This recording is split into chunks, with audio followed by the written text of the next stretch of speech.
Okay, let's go then. Good morning, good afternoon, and good evening, and welcome to our webinar today on the topic of strengthening AML defenses with data governance. I'm Clinton Jones, VP of Product Management at Alex Solutions, and with me today I have Runge, who is an Alex Solutions Field CTO. Hi there, Rainer. Hi, Clinton. Welcome to today's session. Throughout this session, Rainer and me will guide you through our robust data governance framework, particularly one that leverages a metadata catalog and how that can significantly enhance your understanding of your systems, data, and AML supporting infrastructure. Here's a quick look at what we'll be covering today. In the first part, we'll set the stage by understanding AML and its current challenges. We'll look at the importance of AML, who has fiduciary responsibilities, the key pillars of an effective AML program, and the significant data challenges organizations like financial institutions face today, including issues with process and data handling transparency, lineage, and context. We'll conclude this section by introducing the concept of a metadata catalog as a foundational solution. In part 2, we'll deep dive how data governance is augmented with the data catalog. This will be the core of our discussion, where we'll explore how a catalog enables centralized data inventory, enhances data quality, facilitates key AML in support of processes like KYC and transaction monitoring. We'll also touch on how it can be used to support SARs and strengthens overall compliance. We'll consider how it takes your business context and combines this with technical and logical assets and improves team collaboration. And then finally, in part 3, we'll highlight the tangible benefits you can gain from implementing the data catalog alongside any AML solutions you have. We'll discuss improved traceability, auditability, data trust, and how it helps meet regulatory requirements, protects against operational risks, drives consistency, and improves efficiency. We'll also demonstrate how data governance is supported by the data catalog and also share key considerations and steps to get started, along with some illustrative examples. And we encourage you to ask questions throughout the webinar using the Q&A feature, and we'll also have dedicated time at the end to address as many of these as we can. So let's consider the essentials of an effective AML program. To meet regulatory expectations and constrain risk, every program must straddle 5 essential pillars, namely KYC, which ensures accurate identification and verification of customers using unified reliable data; transaction monitoring, where we continuously analyze activity patterns to surface suspicious behavior; suspicious activity reporting, SARS, focusing on efficiently gathering, validating, and escalating investigative evidence. Record keeping is essential for maintaining audit-ready logs and documentation across all AML systems. And finally, internal controls and training. These equip teams and systems to enforce AML policy and adapt to threats. Each of these pillars helps in stopping financial crime and improves compliance, thereby reducing risk and enabling trustworthy automation. Together, they form the core of the AML program, and this builds trust, enhances detection capabilities, and provides strong defensibility across your entire compliance framework. When we look at the pillars and the facets of DG functionality, we see how the DG functionalities provide direct AML business benefits. For any AML programs, the data challenges are often issues with the data itself, not necessarily the AML rules. And as data volumes grow in various channels, systems, and jurisdictions, many teams may find themselves overwhelmed with false positives and concerned about false negatives. There may be no shortage of alerts, but rather a critical lack of trust and transparency in the underlying data driving the alerts. Several key pain points may be observed: onboarding events, internal transactions, and data from third parties. Growing at rates that are difficult to manage reliably, these all present as challenges, and they're tied to event and data volume, velocity, and variety. Customer master data and transaction data often reside in disconnected systems, and this may make it hard to find and build a unified view of risk or conduct timely investigations. These data silos may also lack tight integration, and as a result, customer data may be incomplete, duplicate, or misaligned. And this leads to false positives, missed alerts, and unreliable reporting, pointing to inconsistent quality and formats. When you have an AML program in place, you may also have challenges with keeping track of AML data movements, the changes, and usage, which all present as complications for audit, investigations, and remediation. Poor lineage and traceability can mean that the integrity and trust of your program gets called into question. So let's now look at the solution. How does data governance and data catalogs in particular truly deliver greater AML success?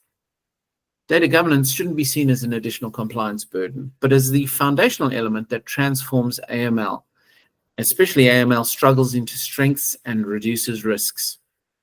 You want visibility across your data landscape, full visibility, so nothing gets missed. By unifying the metadata that describes your different platforms, you effectively enable integrated end-to-end views of customer and transaction data, from where it's sourced to where it's manipulated and ultimately used. Inconsistent quality and formats are addressed by flagging AML critical fields for accuracy and completeness, and KYC attributes and transaction codes would be amongst this data assessment focus. Poor lineage and traceability are addressed by having clear lineage that maps the full journey of the data to the models. With a catalog, you bring transparency to your models by documenting their logic and outputs, ensuring explainability and providing accountability. All of this serves to reduce overall risk and alleviates the burden associated with your compliance and audit. The data catalog can be used to capture policies, ownership, and usage all in one system of record, enabling defensible and regulator-ready reporting. And with such capabilities, data governance is faster, easier, and consistent, and serves as foundational to supporting your robust AML operation.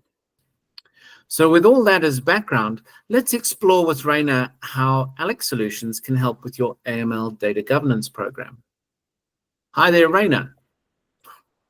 Yeah, thanks, Clinton. So let me just share my screen and we can go through how Alex can help. Right now, we're on Alex's business glossary, where I've got different categories and swim lanes of content. And one of the swim lanes we've got is actually for policies. And so I can see all the different policies that relate to our organization. Given that we're looking at AML in particular, I can then use my labels to filter down to AML specific policies. And now I'm looking at those. So here's the list of policies that relate to AML particularly. And so one of those policies is KYC, know your customer. And so I want to drill in and learn more about KYC. And now I can see more information that relates to that. On the left-hand side, I see a description of the purpose of this policy, some of the key elements and business rules that relate to it. And I get a really good understanding of the details related to this policy. If I scroll further down, I start to see controls that are used to enforce this policy, right? So the policy sets out what the organizational objective is, and then the controls are the enforcement of those policies in the technical and real world environment.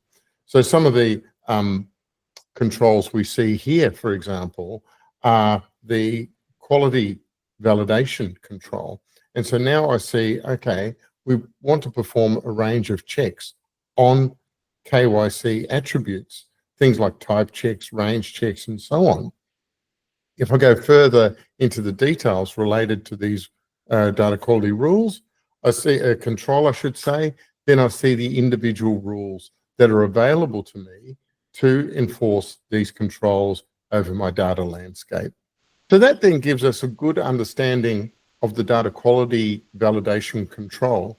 While we're talking about data quality, let's have a look at how data quality is even reported back to us. So we've got different data quality dimensions. These are DAMA dimensions. For people who are familiar with data quality, you've got dimensions like accuracy, completeness, consistency. Underpinning these different dimensions are the individual rules that aggregate up to those dimensions to give us then a dimensional sort of measure of data quality. If we look at how that looks in the real world, then I can open up my data quality report here.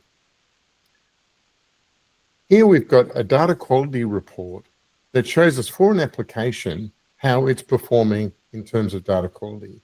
It's been given an overall health score. It's been given measures across each of those different data quality dimensions. And you can also see how those different dimensions are trending over time. This is an aggregated view. Data quality is measured down at the column level, aggregated up to tables, aggregated up to the application level. If I look at then the individual columns, I can see here which rules have been applied to those individual columns and how those columns are scoring and performing. And then I can see the aggregation up to the individual tables. I can go further and drill into the details of a column, and then I can see the individual rules that have been applied to that column.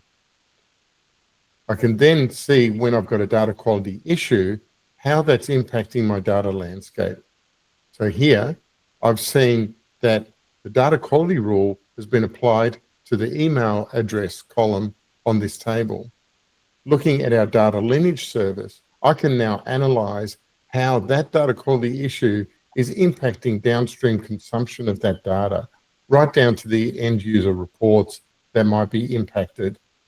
In this case, we can see that red flag showing us that we've got a poor data quality issue impacting that report or table. So that in this case is a report, but it could just as easily be some other attribute on data that's impacting a model, for example. Exactly right. So that could be any downstream consumption of that data, and we can flag that right through its journey, not just at the endpoints, as you can see here.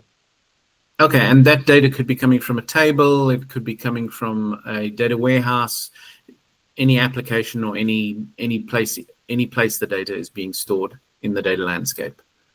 Correct. And including, you would see the processing steps that occurred along that data's journey as well. Okay, so there's this concept that some people might have heard of, and which is very focal to the application, which is CDEs, or critical data elements. What are they and how are they managed? That's a great question. So firstly, imagine I'm new to an organization and I want to learn what a critical data element is and what it's about. I can actually consult our business glossary to get that understanding. So here I've searched for critical data element and it's suggested to me critical data element management, and I can expand that particular card and get a detailed understanding of the concept now of critical data element management.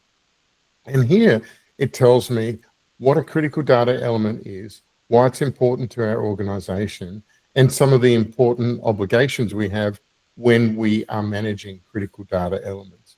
So critical data elements, for the sake of today's discussion, are data elements that have a critical impact on the business. And that could be because they present risk to the organization, they are reported in critical reports, they're fundamentally used for decision making, those sorts of things. Of course, for AML, those critical data elements are used to help us to identify sanctioned list transactions that are suspicious and so on. So here we see for a critical data element, we've got a number of rules that come into play that are important to enforce for those critical data elements. So a critical data element needs an elevated level of governance, and this stipulates what those elevated levels of governance are. Things like establishing a unique definition for that critical data element, assigning governance to it, which means owners and stewards, making sure that the data quality rules are in place so that we're ensuring that it's a reliable piece of data, classifying it for sensitivity so that we meet our obligations in how we manage and store and destroy that data. Incorporating it into business data flows, this is a very interesting aspect where you get a conceptual understanding of how critical data elements are stored and moved and used through the organization, and finally monitoring and auditing the use of those critical data elements to make sure that they continue to be reliable and continue to be protected. So could a critical data element be a characteristic of a model as well? Absolutely, and that would be quite a usual use case where the critical data element is in itself a predictor of some behavior or some risk in the organization. We can actually look at some examples of critical data elements to help to illustrate what you're talking about there. So I've got a swim lane here of CDEs, which is the abbreviation for critical data element, and I can start to explore the critical data elements that we've got in our organization. If I pick on one, probably like customer ID, that's probably one of the major critical data elements that would be in a financial organization. So this is like the mastering of the customer records across the different core banking applications to provide a singular identifier for that customer. So here now I see the definition of the critical data element that is customer ID. And I can see some links here that will help me to explore and understand customer ID in more detail. One of them is the one of them is the data quality rules that apply to a customer ID. So now I can see from that subset, from that set of data quality rules that we saw earlier, this is the subset that are applied and applicable to the customer ID specifically. Coming back, I can also look at the policies that relate to a customer ID. And so now I see it's related to AML transaction monitoring, it's related to lineage and traceability and so on. So I can see which policies come into play for a customer ID. Remember, we were talking about business data flows. This is the conceptual understanding of how customer ID flows through an organization. So this is the documentation of that flow, if you will.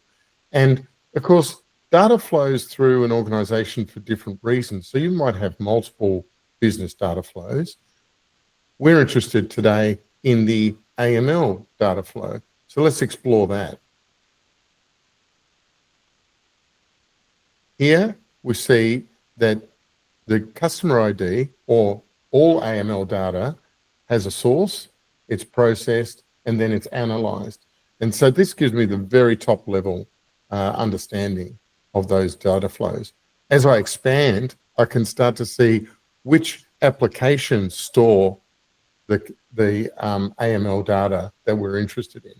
I can expand further and I can see which applications store which AML attributes within them.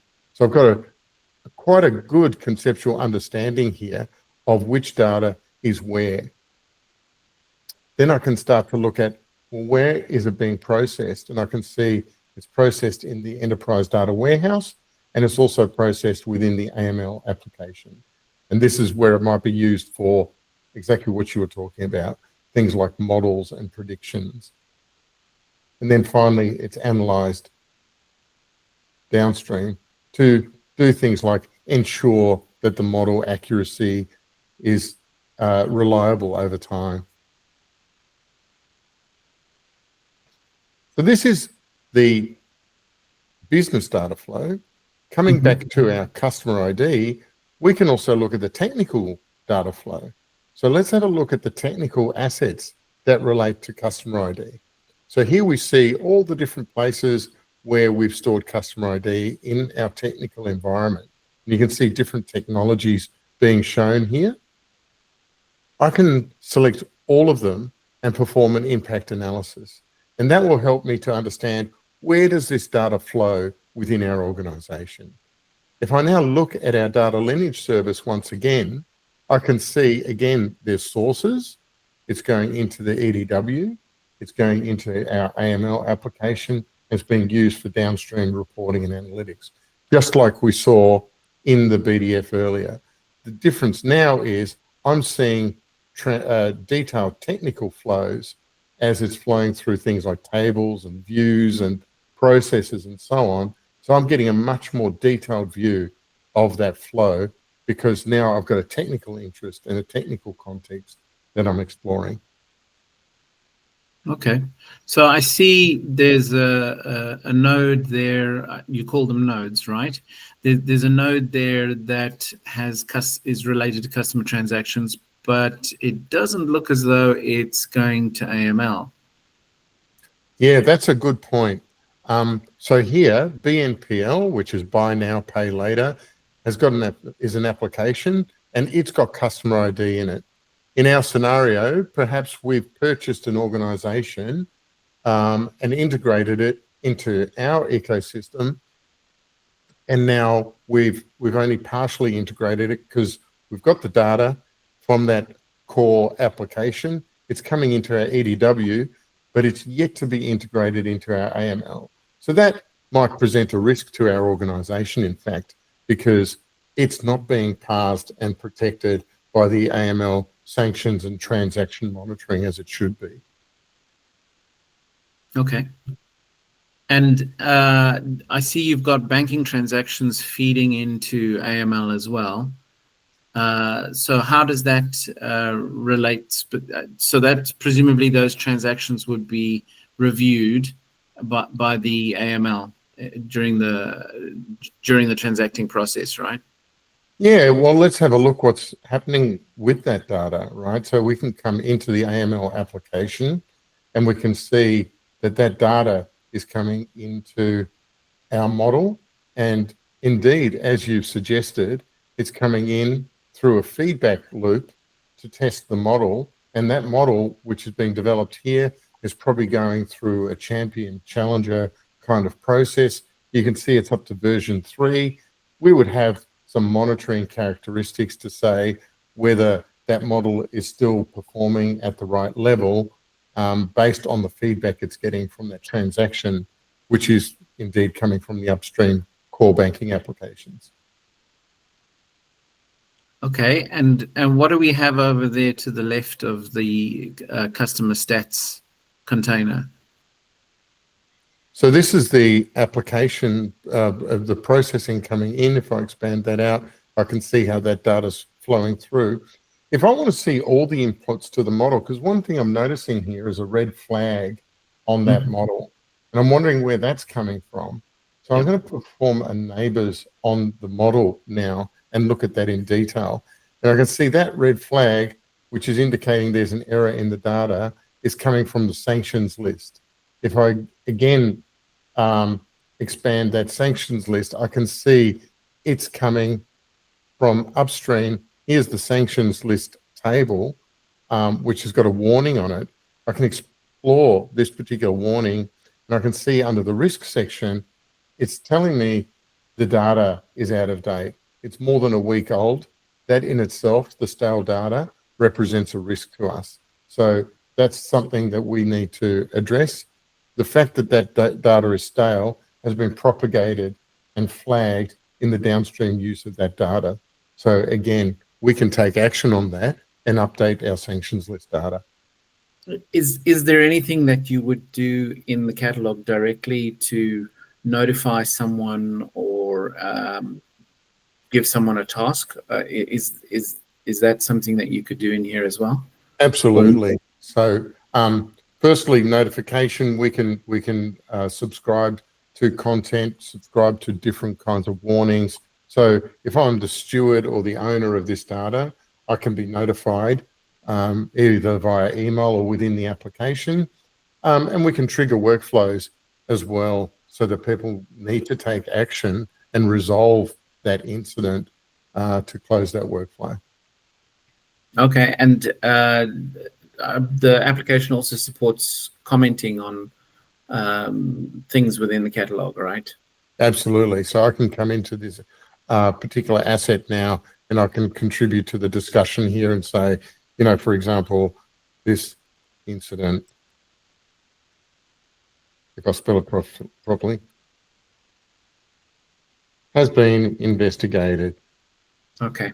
And resolved. So it's not a ticketing system per se, but it's certainly it's keeping all the information in one place, so that anybody who sees something like that flag can go in and have a look at it and see that somebody gave it a bit of attention and is either investigating something or has taken some action.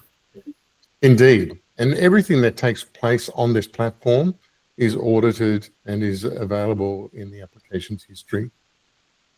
Okay. So it looks like all of these capabilities strengthen AML applications and practices by both improving understanding and collaboration between the different data stakeholder groups. It also looks as though it provides insight into data attributes such as sensitivity, quality, controls, maybe some problems that are in there in the data. So could we suggest that CDE management is a great way for us to manage KYC related data? It's certainly a great starting point, and it's often what we see our customers do. They start by identifying those critical data elements and then mapping them out through that business data flow, as we've seen today. Okay. Anything else that you particularly want to focus on today, Rainer? No, I think we've highlighted quite a number of the capabilities required for AML. We've shown you policies, we've shown you controls, we've shown mapping of those to the technical assets, we've shown how we can compare business data flows to the technical lineage, and how we can govern that data landscape. Thanks for that, Rainer. So in wrapping up today's session, we've highlighted how effective AML programs are built on 5 key pillars: KYC, transaction monitoring, SARS, record keeping, and strong internal controls. These are not just regulatory checkboxes, but essential for building trust and defensibility. We also recognize that the biggest hurdle isn't always the rules, but the data itself. From the overwhelming volume and variety of data to fragmented systems and poor lineage, these challenges hinder efficient AML operations and create significant audit risk. The good news is that data governance, augmented by a metadata catalog, can provide a helping hand. It transforms AML struggles into strengths by unifying disparate data, ensuring quality, establishing clear lineage, and bringing transparency to your AI and ML models.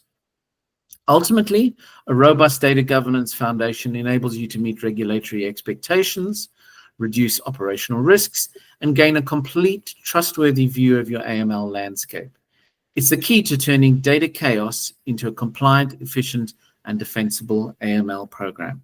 Thanks for your time today. If you would like to learn more or just get more information, please do reach out to us for a personalized demo of how Alex Solutions can help.